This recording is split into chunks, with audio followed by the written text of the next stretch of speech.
comedian Peter Bisuito will talks new show, Pandemic, Being Naked, Bears and Crocheting. Recently, Queer News Tonight sat down with very funny comedian Peter Bisuito. Thank you, to discuss his upcoming 2-act play, Vent and Chester, as well as his other projects, including Crocheting Naked. Watch this. Well, next up, we have a very special interview. Let's welcome Peter Bisuito, an internationally known comedian, writer, producer, director, and actor, selling out in 5 countries, including his 2 sold-out shows here at the Broward Center for Performing Arts in Fort Lauderdale. 2 years ago, he created and wrote a pilot episode to a new sitcom called Vent and Chester, which I saw, by the way, which went on to win awards at many film festivals. Unfortunately, this small little thing called Pandemic came in and shut the project down. So Peter decided to rewrite the script into a 2-act play, which will be performed this holiday season right here in Wilton Manors. He is also a huge advocate on dog rescue and uses his new YouTube video podcast called Ask a Naked Guy Crocheting to raise money in rescuing dogs from slaughterhouses in China. Well, welcome, Peter, to Queer News Tonight. Thank you, Al. Good to see you again. As I said, I saw your sitcom preview. Yeah. Lots about you. We've met a couple of times. I'm holding up the placard card. You're going to be here in Wilton Manors. Before we talk about your show, let's talk about entertainment. This is a great opportunity. Very topical from my standpoint. In LGBT entertainment circles, RuPaul, 12 years ago really changed everything. Changed it for LGBT singers, performers, live venue entertainment, things that would happen in small houses or musicians at prides or bars. Everything gravitated toward drag queens. Okay. And we have been in that environment. So I'm always fascinated about LGBT entertainers in how they have survived and in many instances thrived in the world of RuPaul and RuPaul's Drag Race, and now in Pandemic. Tell us a little bit about the experience of, I'm assuming you're gay. I don't want to out you. No, I'm straight. Right? Okay. Don't tell my girlfriend. Yes, I won't. Michelle, that's what we call her. I won't tell Michelle. Tell us a little bit about the entertainment experience in our community. In the gay community? Yeah, well, one thing that I've noticed, what you just said, actually, one thing I've noticed is that the gay community seems to revolve mostly around drag queens and sexually motivated content, which is fine. Yeah. There's a market for that. Right. There's a need for that. And you don't do one of those, but you do the other. Well, I kind of do a little bit of both. I mean, my stand-up comedy shows will feature me doing some female impersonations, in case you haven't seen those, which are a lot of fun. I haven't seen that. But this particular project, Vent and Chester, really does not have anything to do with drag queens or being sexually motivated in any way. Yeah. There are some sexual moments, but the entire plot of the show is more of a traditional style. Yeah. You know, there's a conflict, there's a love interest, there's an arc, there's an antagonist, there's a bad guy. Yeah. Are we ready for LGBT stories with men, women, whatever it might be, to be normalized like we've seen in traditional theater? Are we ready for it? Abso-freaking-lutely. It's time. It really is. Yeah. We need all kind of, there's all different types of gay people, so there should be all different types of gay entertainment. When I first I saw your the preview that you did on the sitcom, the number one thing that I thought of when I was watching it, and I came away with, is this could be a preview in Los Angeles or in New York. It could be a pitch to people in the room to help in funding mechanisms for a sitcom. But the difference was it was 2 guys, and the people that were around the 2 guys were also guys for the most part in this particular theme. And that's what caught me by surprise. And I thought, gosh, even at this point in my life, why do I think that this is unusual? Because it should be completely unusual. When you got to this, what was your process and why you decided to do it? Well, first of all, I wanted to create a show that revolved around 2 middle-aged gay characters. Because in the entertainment industry, it seems that everything revolves around the younger community. I wanted a show that not only celebrated gay men, but middle-aged gay men, because we still exist, and we're still relevant, and we're still funny. Manners. Yeah, exactly. Exactly. Right? But we're still relevant, and we're still funny. And the plot of Benton Chester, especially the character of Chester, he's middle-aged. He was married to a woman for 24 years. He has a daughter. And he had his very first gay experience. He had his first boyfriend, his very first love interest at the age of 48. And I mean, Al, come on, you and I are in the same tax bracket. How many men do you know who were married to a woman for 20, 25 years with kids who came out late in life? His character is extremely relatable. Absolutely. So, yeah. I want to come back to the show that you're doing here for the holidays, but I want to ask you a couple of other questions about entertainment. I read somewhere you were on Oprah.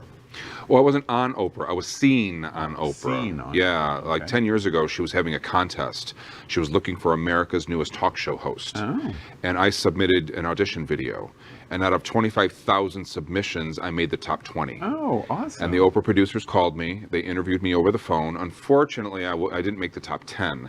So I didn't go on her show. Yeah. But they aired like 5 or 6 clips of my video on her show. So technically, I was seen on Oprah. Okay, I love that. And the podcast that you do, now everybody's jumped into the world of podcasts. Lots of high quality content. I love my podcast. Yeah, now tell me about that. First off, are you naked?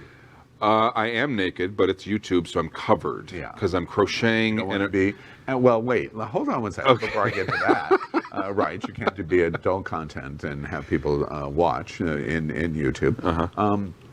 Tell me the crocheting, because you don't seem to me to be the body type, personality type, the any type to be crocheting. Explain that to me. I am a professional crocheter. My grandmother taught me when I was 4 years old, and I never forgot. It's always been kind of. You are so gay now. See, before, seriously. Right? Seriously, and I just made a rainbow scarf, so that makes me even gayer. It would go well with your glasses. Yeah, thank you. I think that was a read, by the way. So you've crocheted all your life. Oh, yeah. You've continued. Oh, yeah, absolutely. Yeah. It's a little secret of mine until now. And when you say secret, do you say it that way? Yes, they do. yes. Absolutely. Exactly. And your podcast, clever name, of course, helping dogs. Yeah. And, tell me a little about that. Just the real PG version. Yeah, I'll try, because it's a very upsetting topic. But in China, they believe that the more pain and fear a dog experiences before it dies, the better their meat tastes, because their adrenaline flows through their muscles at high time of anxiety.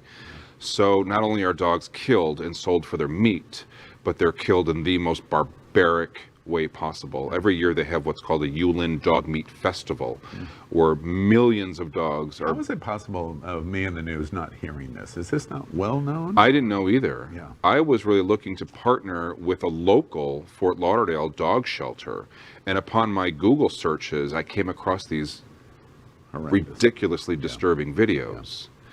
And I looked more into it. So I found this organization called No Dogs Left Behind. They're an organization that has sanctuaries set up all throughout China, where they rescue dogs, they bring the dogs to the sanctuaries, they give them the medical attention that they need, ship them all to the United States, and they're adopted by loving families. That's amazing. Fantastic. And amazing. And you can come to your podcast, you can make donation. You can exchange services, whatever it is that you're doing to help support those dogs in China. Good for you. I want to ask you also, in terms of the entertainment vein of what you do, you make jokes about everything, and everything is fair game. Give me some perspective of what you've watched over the last month with Dave Chappelle. I saw the clip of Dave Chappelle. Now, I'm a comedian. I'm a huge fan of Seth MacFarlane and Matt Stone and Trey Parker, the South Park guys and the Family Guy. I love that kind of humor. I love politically incorrect humor. I'm like Joan Rivers. She talks about this a lot. It doesn't matter how horrible something is, you have to find the humor in it, to make light of it, to joke about it, to get you through it. That's my opinion. With Dave Chappelle, I watched the clip. By watching the clip, do you mean you watched the special? I watched the content that's getting so much shared. Yeah. Okay. I didn't see anything wrong with it. I must not be seeing what a lot of other people are seeing. I thought I saw it as comedy, and He makes the note, you should watch the special, especially you. Okay. You would have an interesting perspective on it. So much of what he says is exactly that. It's highly offensive, but he does it in a genius way. Oh the my knife God. is so sharp, it's going in between your ribs and you don't even know it's I mean, have you centered. seen his show, Yeah, for God's yeah, sakes? I mean, exactly. come on. The guy really is a genius. Yeah, He's a comedic genius. Genius. And but his situation is such that it is he basically calls the LGBTQ community the mafia. That We are. we have it down come so well that we're running our bitches all over America. And he expresses in great jealousy that he wishes he comes right out and says, I wish my community would have accomplished what your community is in approximately the same time. You came in 69, we came in 59, and we haven't gotten as far in our community as yours, so I'm jealous of you. Now, he's making a joke, but he's also making a point. Absolutely. Yeah. And that's what comedy is. Yeah. You make a point through humor. Yeah, yeah. You know, and there's nothing wrong with that. And if it offends you, that's fine. Yeah. If you're offended by something that somebody says, that's fine. Keep it to yourself because other people find it funny. Yeah, it's very know? interesting because he makes the observation of, well, why can't you hate me? But why are you advocating that in cancel Right, culture that I exactly. be eliminated? Exactly. Why try to kill me? Exactly. Is the and point. believe I've been on that end of the spectrum myself. People have tried to shut me down and silence me and force me to apologize. I will never apologize for a joke. Yeah. That's just never going to happen. I've been trying to do that for the last 4 months. Trying to get me to apologize? And shut you down and shut you up. Let's talk about the actual show itself. Sure. When I have the placard, we have some information on it. I'm going to come and see you. It launches November 27th through the 11th.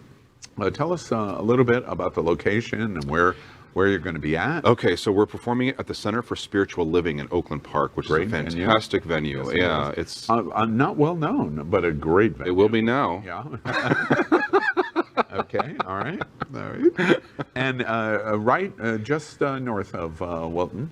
Yeah, it's on Dixie, right on the corner of Dixie and Commercial. It's not far at all. Yeah. And how many shows are you doing? We're doing 8 performances. Yeah. Now, is it true you're charging $390? Is there any truth to that? I wish. Right. Someday. Yeah. Right. Someday. So you're going to do 8 shows at the theater. How does it differ from the sitcom that you created? So you were forced because of pandemic. Did you do anything during pandemic? I did. What do you mean? Did I do anything? You couldn't get out and work. No, that's why I created the podcast, Yeah. Ask a Naked Guy Crocheting, because I do that in the comfort of my own home. Wait, I want to make sure I've got this right. During pandemic, how you continued to be viable and ultimately very successful was taking your clothes off and crocheting. Crocheting. Do I have this right? Yeah, that's pretty much it. Okay. There's more to it than that. Like, because I'm covered up. Like the ball of yarn is covering me. People get angry because I'm not fully naked. Really? Yeah. Yeah. You know. I'm kind of angry right now. Well, I mean, the whole point of the show was to make people laugh and raise money for a good cause. Right. If you really are expecting to stare at my dick for half an hour, then you're missing the entire point of the show. Well, apparently I'm missing the Just point. Google me. Like, That's all. go to your OnlyFans page and you can see the exact same thing. I got it. No, mine is only fan. I got one fan. How long have you been telling that joke? Oh, that was my first time. Really? Yeah. Yeah. Okay. All right. So you're going to do 8 shows. Yeah. And what can we expect? We're going to come. You can First off, are we going to expect- laugh? Well, of course. It's not just a comedy, though. Yeah. It's a comedy, tragedy, drama. They're real characters with a real serious situation.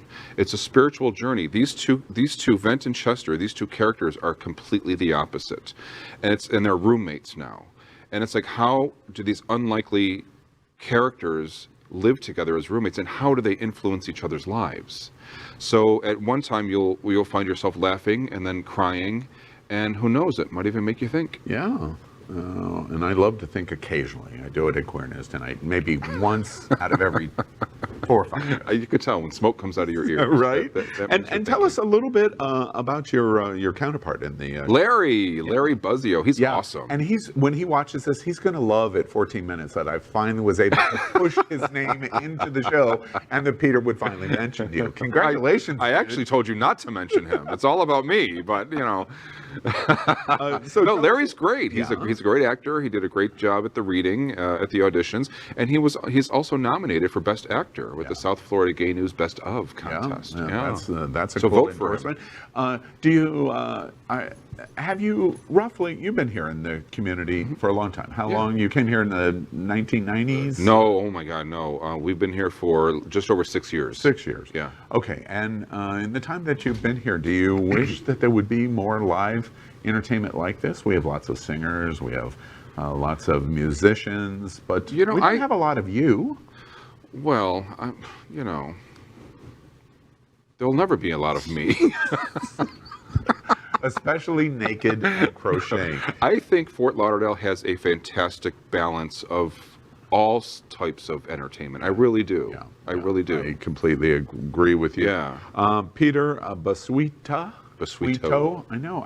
I play with your name all the time because it's so Everybody interesting. gets Your last name is very, very interesting. Peter Bisuito. Bisuito, Sicilian. Yes. So, really? You're from Sicily? Well, my father's side is. I'm half Sicilian, half Italian. Yeah. So you know what that means, right? Which half? I could cook your last meal. I thought you were going to make a different Italian joke, but okay, I'll take that one too.